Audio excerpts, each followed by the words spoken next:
Aussi vieux que le monde, le panégyrique clanique constitue un symbole de l'identité socio-culturelle africaine, plus particulièrement celle béninoise. Propre à un clan, une communauté ou une ethnie, cette richesse culturelle et identitaire qui fait l'éloge d'une personne a pour repère l'oralité et se transmet de génération en génération, racontant le récit historique de leurs ancêtres. Les Mlamla constituent une forme littéraire, une forme de littérature pour en fait raconter l'histoire de la bravoure d'un homme. Tu prends Sundiata, ou bien d'un guerrier, ou bien même ce qu'on appelle Akomlan. La femme qui se marie à un homme doit connaître les panégyriques de sa famille. Fortement répandus chez les Fon au sud du Bénin, ces panégyriques ou litanies permettent de situer les collectivités familiales dans le temps, l'espace et le groupe au sein duquel elles vivent. Et la déclamation de ces poèmes laudatifs a souvent un effet sur la vie des concernés. Sébastien Ganset se rappelle encore de sa tendre enfance. Quand j'étais petit, on disait, et surtout ma maman, quand il s'agit de nous faire chose là, il nous dit ça. Et c'est en ce moment-là, le papa aussi nous disait ça, que c'est pas panégyrique qu'on nous nomme. Mais à l'image de bien d'autres valeurs culturelles au Bénin, les panégyriques sont très peu connus chez les jeunes. Mon panégyrique, c'est Idjesha. Je n'ai pas eu cette occasion.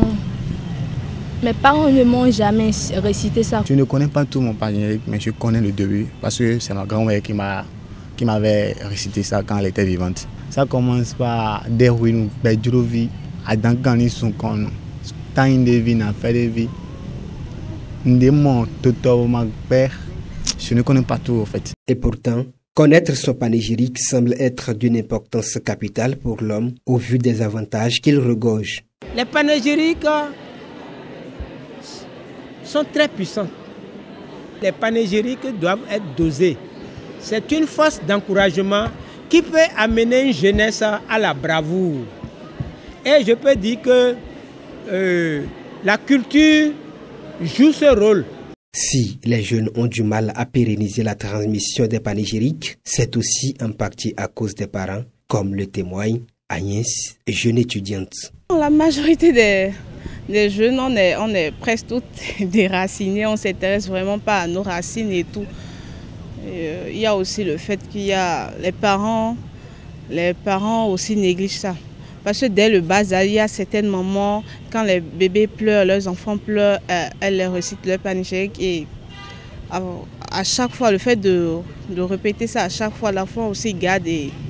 Donc je crois que ça vient de nos mamans aussi.